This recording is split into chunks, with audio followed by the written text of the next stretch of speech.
오늘날 부모님들의 고민 중에 하나가 자녀들이 꿈이 없다고 하는 것입니다. 그런 책들이 많이 나와요.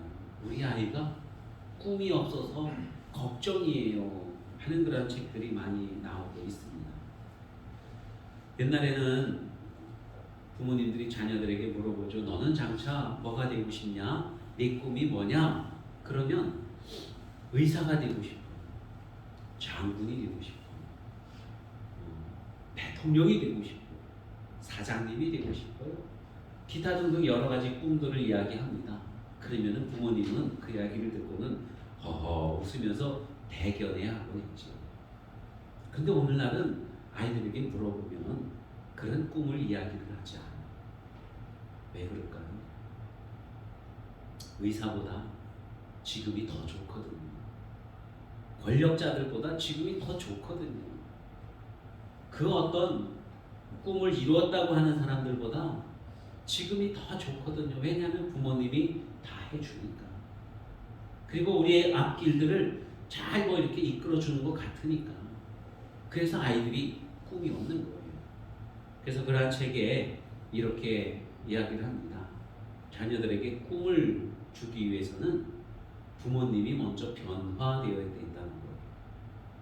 부모님이 변화되어져야 되는데 부모님이 90도만큼 변화되어지면 자녀들은 180도 변화된대요. 그러니까 문제는 부모님들에게 있는 거예요. 부모님의 꿈을 마치 자녀들에게 자꾸만 심어주려고 해요. 그것을 이끌어가게 하려고 해요. 그러다 보니까 자녀들은 자기의 꿈을 꾸지 못하고 결국은 꿈을 잃어버리게 되는 것입니다. 여러분, 꿈은 아이들에게만 없는 것이 아니라 오늘날은 어른들에게도 없어요. 여러 가지 해보고 해봐도 안 되고 노력해도 안 되고 그래서 꿈을 잃어버립니다. 이제는 나이도 먹고 시간도 얼마 안 남고 그러니까 꿈을 꾸지 않아요.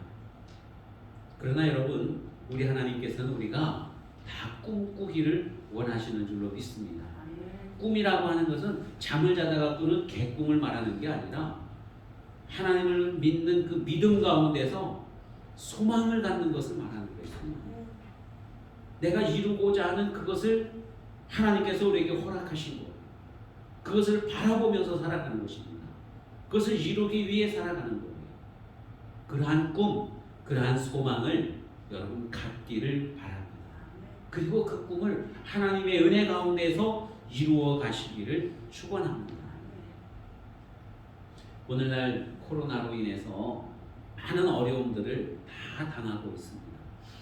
우리가 생각했던 것보다 훨씬 더 큰 그러한 어려움들이 우리 주변에 산재해 있습니다.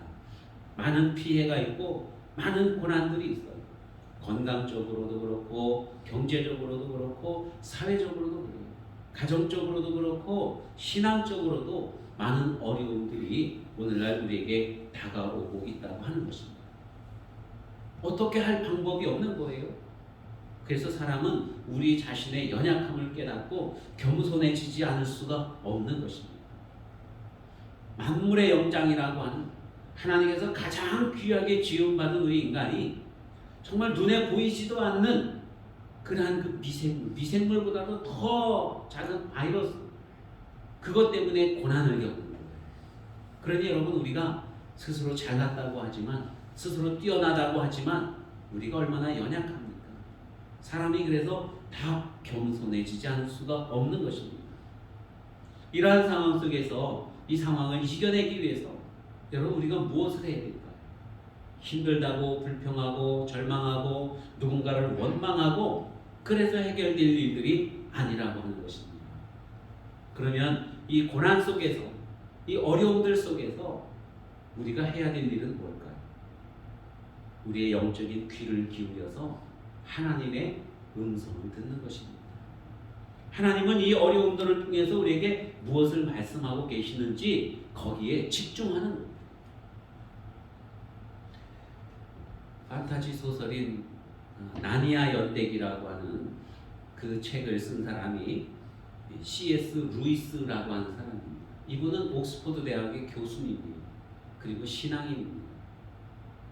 신앙적인 하나님을 증거하는 그러한 그 책들도 많이 써서 기독교 신학자로서 더 많이 유명하기도 해요.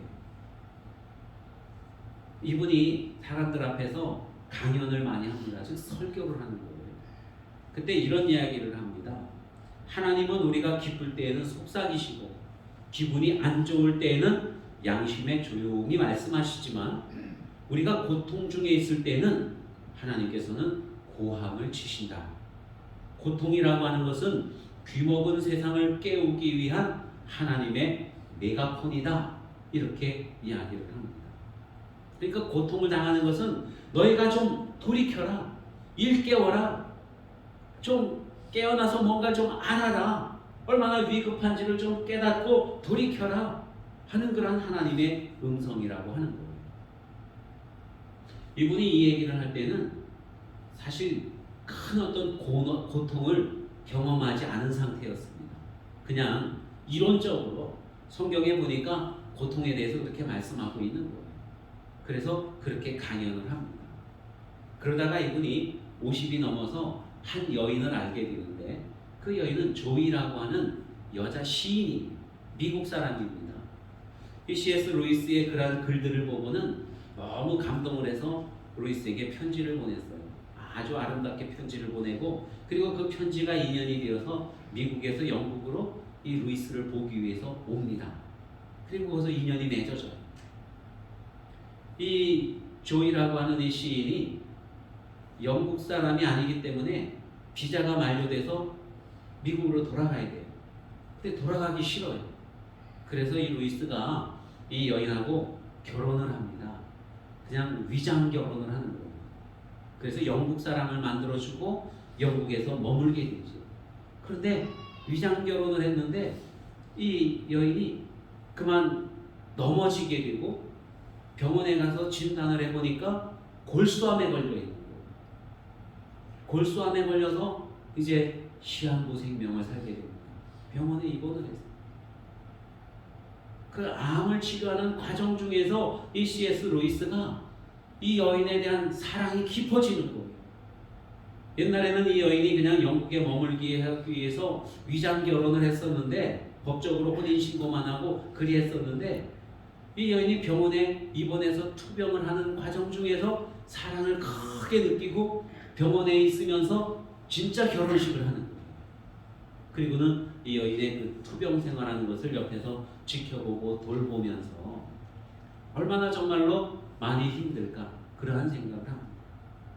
이 여인은 원래 예수님을 안 믿는 무신론자였는데 C.S. 루이스를 만나서 예수님을 믿는 사람이 됩니다. 그리고 아주 많이 아픈 거예요. 그 말기암 환자로서 큰 고통을 당하고 있는 그때에 루이스에게 이런 이야기를 합니다. 고통은 행복의 한 부분입니다. 그렇게 얘기해요. 지금 자기는 너무나도 극심한 고통을 받고 있지만은 또한 한 남자로부터 극진한 사랑을 받고 있는 거예요. 그리고 하나님의 사랑도 느끼고 깨닫고 있는 거예요. 내가 이 고통을 당하고 있지만은 이것 때문에 어쩌면은 당신의 사랑을 더 많이 받고 있는 것 아니겠어요? 그래서 이 고통은 행복의 일부분이라고 그렇게 말합니다. 잘 이해가 안 돼요. 암으로 인해서 극심한 아픔을 당하고 있는데 그것을 행복의 일부분이라고 말을 하니까요. 얼마나 하나님에 대한 신앙이 정말로 진실했으면은 그러한 고백을 할 거예요. 얼마나 이 남자가 자기를 사랑하는 것을 진실하게 느꼈으면은 그러한 고백을 할 수 있었을까요? 결국 이 여인은 암으로 인해서 얼마 후에 세상을 떠나가게 됩니다. 세상을 떠났을 때에 C.S. 루이스는요, 비록 환자라도 옆에 있었을 때는 그러한 고통이 없었는데 자기에게. 근데 이 여인이 떠나가 버렸어요. 그동안에 자기가 사람들 앞에서 고통에 대해서, 환난에 대해서, 고난에 대해서 많이 설교하고 강연을 했지만 정말로 그 고난이 자기의 것이 되어버린 거예요. 그러면서 그 고난에 대해서 다시 한번 깊이 깊이 생각을 하는 그러한 내용이 있습니다. 그게 영화 섀도우 랜드라고 하는 영화로 만들어졌어요. 1993년도. 고난은 행복의 한 부분이다. 여러분, 고난을 어떻게 받아들이느냐에 따라 그 고백하는 게 다른 거죠. 정말로 하나님께서 우리를 사랑하시고 하나님께로 우리를 돌이키게 하시고 하나님의 사랑으로 만들게 하기 위해서 하나님이 우리를 사랑하기 때문에 주시는 고난이라고 한다면 그것은 행복의 일부분이 분명합니다. 그런데 그 대가는 너무나도 힘들죠. 하나님의 사랑으로서 그러한 고난을 이겨내게 된다고 하는 것입니다. 시편에서 다윗은 이런 고백을 합니다. 고난당하는 것이 내게 유익이라 이로 인하여 내가 주의 윤례를 배우게 되었나이다. 고난당하는데 그냥 고난당하는 게 아니라 이게 나에게 유익하다는 거예요. 고난을 당하는 게 유익하다. 왜냐하면 이 고난을 통해서 내가 하나님을 더 많이 묵상하고 하나님의 말씀을 생각하고 하나님의 윤리, 하나님의 법도를 배우게 되었다고 그렇게 고백합니다. 고난이라고 하는 것 자체는 정말로 힘들고 어렵고 무서운 것이지만 그러나 그것을 통해서 하나님의 말씀, 하나님의 사랑, 하나님의 뜻을 배우게 된다면 그것보다 더 좋은 것은 없다. 다윗이 하나님의 사람이지만 얼마나 많은 고난을 당했습니까?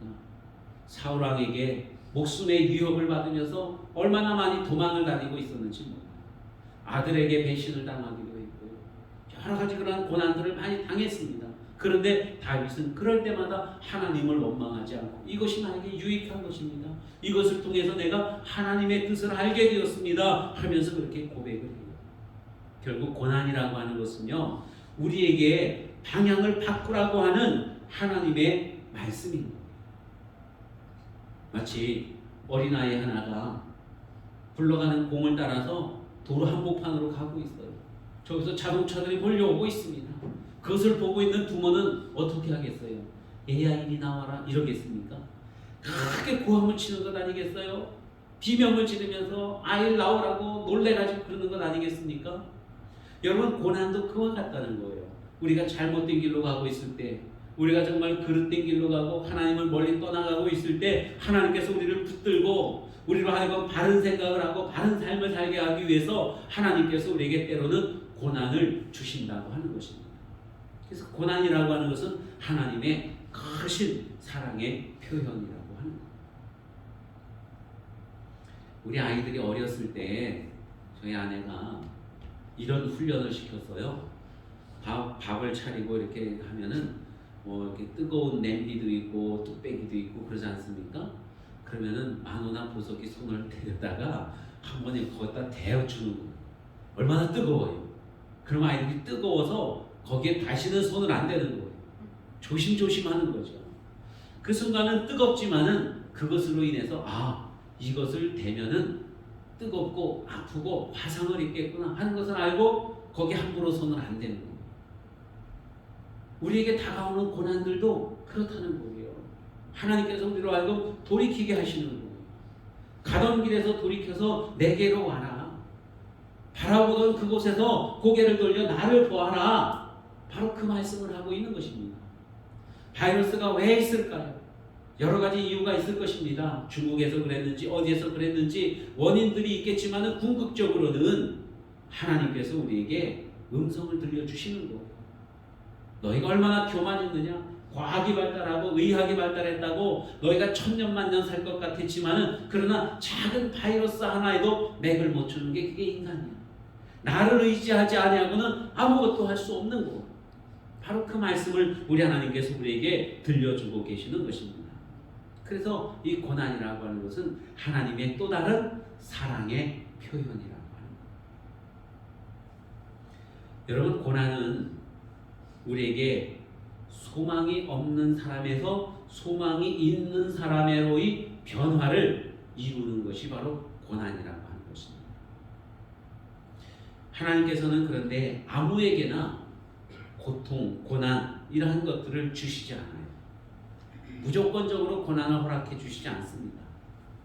사랑하는 사람, 그것을 감당할 수 있는 사람, 그 사람에게 주시는 거예요. 한 부부가 결혼을 하고 아이를 낳았는데 아이가 큰 장애를 가지고 너무나도 마음이 아프죠. 가슴이 철렁했습니다. 하나님 앞에 기도하는 거예요. 하나님, 왜 하필 우리에게 이런 아이를 보내주셨어요? 왜 우리 아이가 이래야 됩니까? 그러면서 하나님 앞에 울며 기도를 하는데 하나님께서 응답해 주십니다.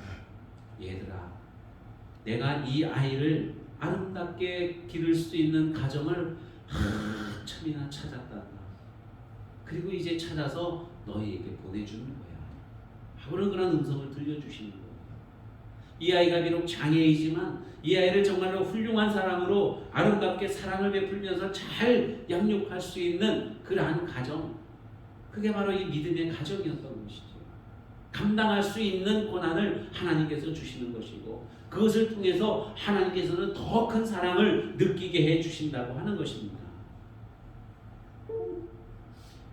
여러분, 고난 속에서 우리는 하나님의 음성을 들어야 됩니다. 그리고 고난 속에 있는 하나님의 뜻을 알고 하나님 앞에 감사하고 그 고난을 극복해 나갈 때에 우리는 참된 인간 승리를 할 수 있게 되는 것입니다. 참된 신앙인으로서의 승리를 하게 된다고 하는 것입니다. 고난 속에서도 여러분 감사할 수 있겠습니까?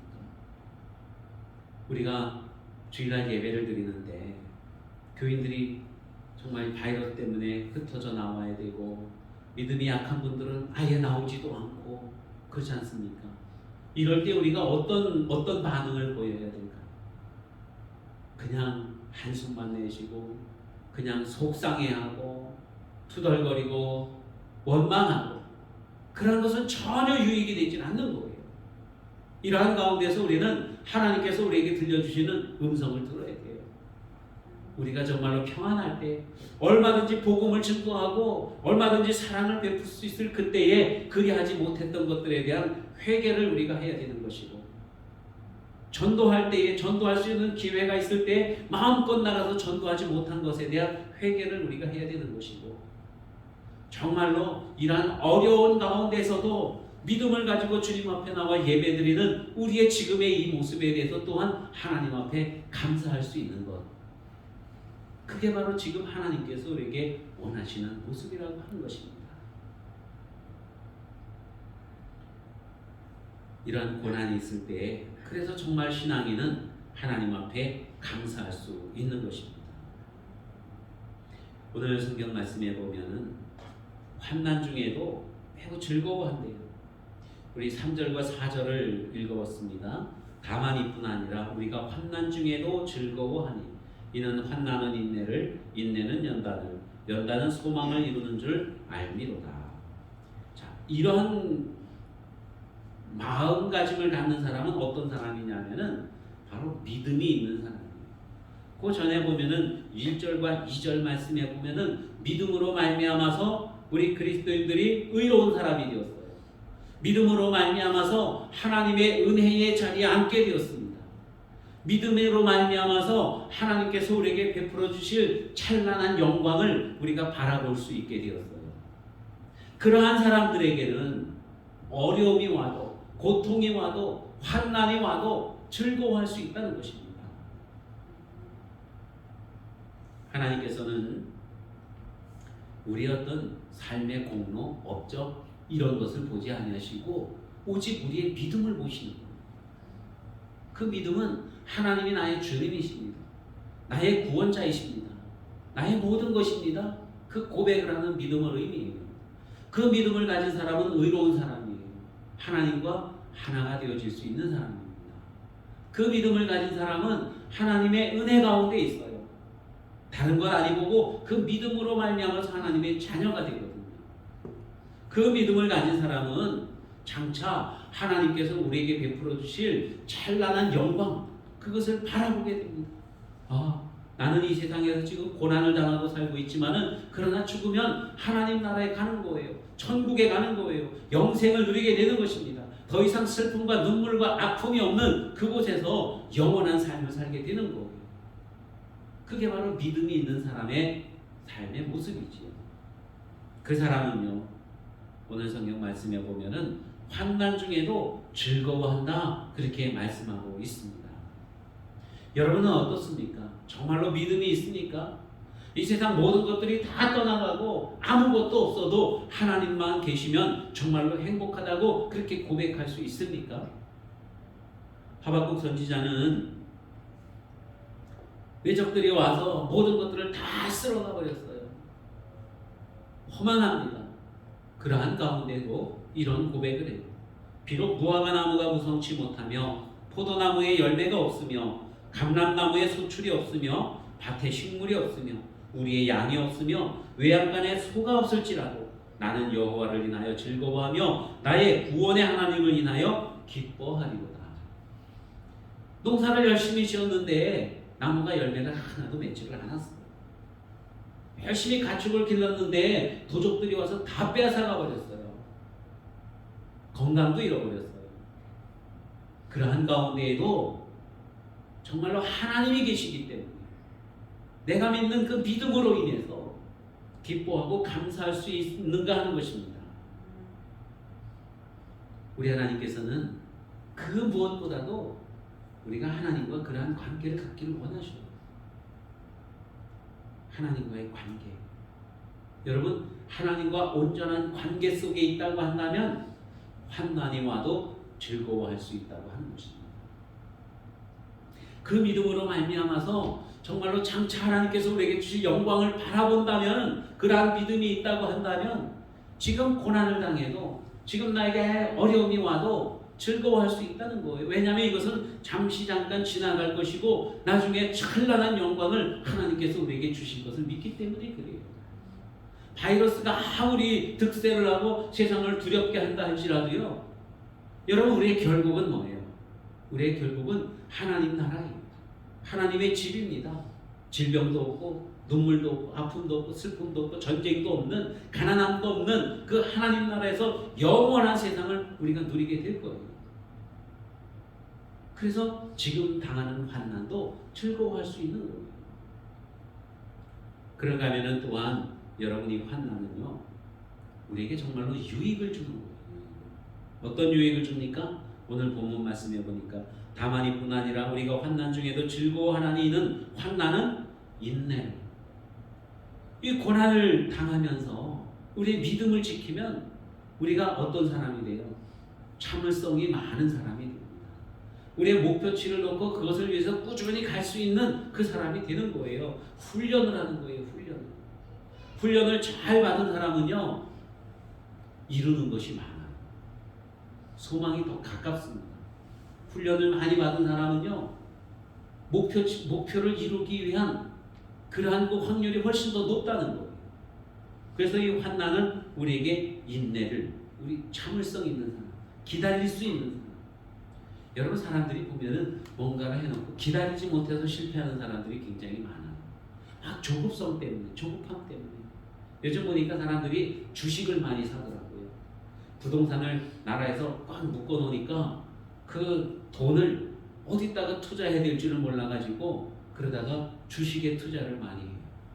그리고 주식에 투자해놓고 이게 올라가나 내려가나 이렇게 보면서 조금 올라가면 기분이 좋다가 좀 내려가면은 가슴이 철렁해지고, 그래가지고 더 내려갈까봐 더 이럴까봐 그냥 꾸준히 좀 넉넉하게 이렇게 인내하면서 기다리면서 참고 기다리다가 이 회사가 성장되어지고 그럴 때 이렇게 좀 매도하고 이래야 되는데 그 기다리지 못해요. 참지 못해요. 그래서 자꾸 바꿈질을 합니다.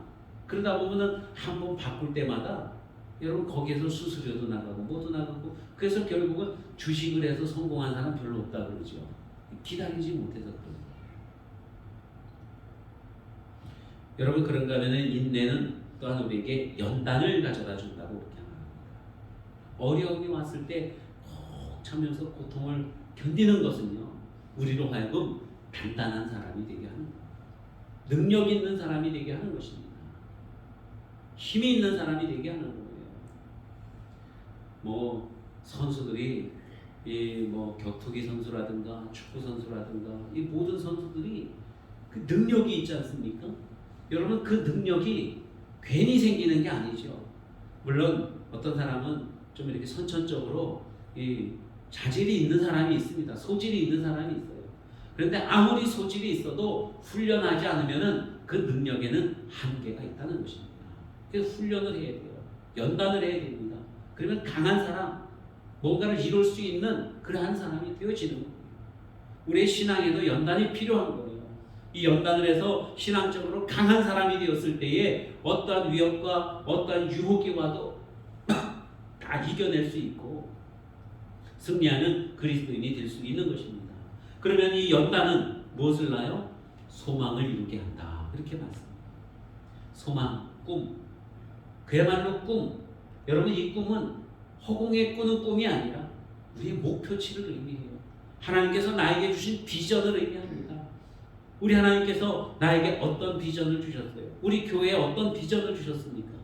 정말 세상을 향하여 빛을 발하고 소금의 역할을 감당하고 죽어가는 영혼들을 많이 구원해내는 그러한 비전을 우리 교회에 주지 않으셨습니까?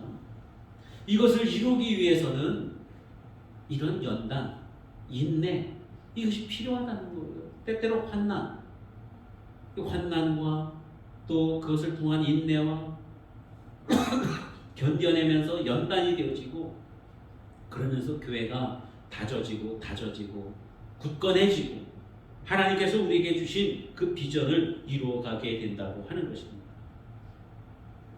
요즘 새벽 기도하면서 욥기서를 우리가 함께 읽고 묵상을 합니다. 욥은 정말로 큰 고난을 당한 사람이에요. 그는 원래 부자였습니다. 덕이 있는 사람이고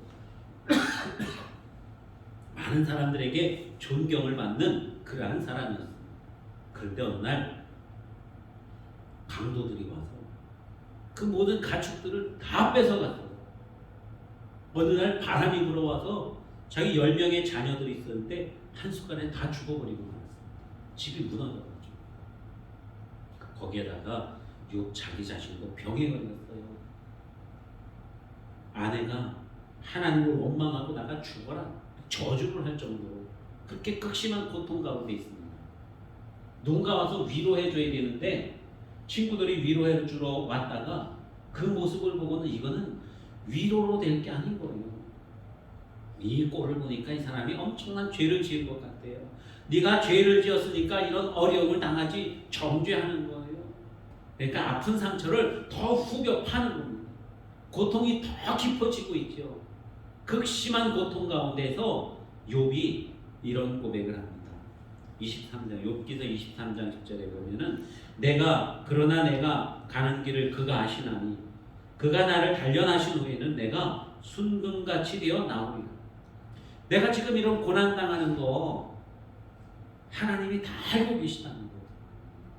지금 이것은 하나님께서 나를 훈련시키시는 거예요. 이 훈련을 잘 받고 나면은 내가 순금같이 되어진다는 거예요. 순금. 불순물이 전혀 없는 99.99999%의 아니 100%의 순금이 되어진다고 그렇게 고백을 합니다. 정말 하나님께 아주 딱 맞는 하나님 마음에 쏙 드는 그러한 사람으로 변화되어질 것이라고 그렇게 소망을 하고 있는 거예요. 여러분, 연단이라고 하는 것은 지금은 당장은 너무나도 힘들고 어렵지만 그러나 그것을 잘 이겨내면 순금같이 되어지는 거예요. 알짜배기가 되어지는 거예요. 다이아몬드 좋지요. 다이아몬드 쌀알 만한 거 하나에서 막 몇백만 원씩 하고 그러지 않습니까? 연탄도 좋죠. 연탄 한 장에 요즘 600원쯤 하나요? 연탄이 하나가 보통 한 4kg 정도 나가는데 600원쯤. 다이아몬드는 너무 가벼워요. 1캐럿. 캐럿이라고 하는 게 어떤 열매의 씨앗이래요. 그 무게만큼 되는 게 1캐럿인데 이거 한 몇백만 원, 몇천만 원 이렇게 삽니다. 연탄은 4kg에 600원 정도. 엄청난 차이가 있지요. 둘 다 유익하긴 하지만 엄청난 차이가 있습니다. 그런데 과학자들에 의하면은 이 다이아몬드나 연탄이나 주 성분은 똑같은 거예요. 탄소. 그런데 어떤 거는 다이아몬드가 되고 어떤 거는 연탄이 되는 거예요. 다이아몬드가 되기 위해서는 숱한 시련과 고난과 환난을 겪고 세월이 흐르고 다져지고 쌓여지고 그래서 다이아몬드가 됩니다. 연탄은 고난을 당하다가 포기를 했어요. 그래서 연탄으로 남은 거예요. 여러분, 하나님께서 우리를 연단하실 때에 그 연단을 감사함으로 받아들이면 그리고 잘 믿음으로 극복하면 다이아몬드와 같은 그러한 신앙인이 되어진다고 하는 말씀입니다. 하나님께서 오늘 우리에게 주시는 이 시련과 아픔들을 왜 우리에게 이런 아픔을 주실까? 왜 우리에게 고난을 주실까? 의문하면서 불평하면서 원망하면서 절망하지 마시고 하나님께서 나를 단련하고 계시는구나. 나를 정금 같게 하기 위해서, 나를 하나님의 마음에 꼭 드는 사람이 되게 하기 위해서 이러한 훈련을 시키고 계시는 거구나. 믿음으로 받으시기를 바랍니다. 그러면 하나님께서 우리에게 주신 꿈을 온전하게 이루어가는 그런 능력 있는 그리스도인이 될 줄로 믿습니다. 기도하겠습니다. 하나님 아버지, 우리에게 소망을 주시니 감사합니다. 그 소망을 이루기 위해서 지금은 우리가 때로는 환난도 당하고 때로는 돌보심도 받고 때로는 어려운 일들도 수행해야 되는 그러한 시기인 줄로 믿습니다. 의문하지 말고 원망하지 말고 아버지 하나님 주님의 뜻을 밝히 아는 저희들이 되게 하옵소서. 오늘의 환난을 아버지 믿음으로 잘 극복하고 그럼으로써 하나님께 온전하게 쓰임받는 정금 같은 다이아몬드와 같은 그러한 그리스도인들이 되게 하여 주시옵소서. 예수님 이름으로 기도하옵나이다. 아멘.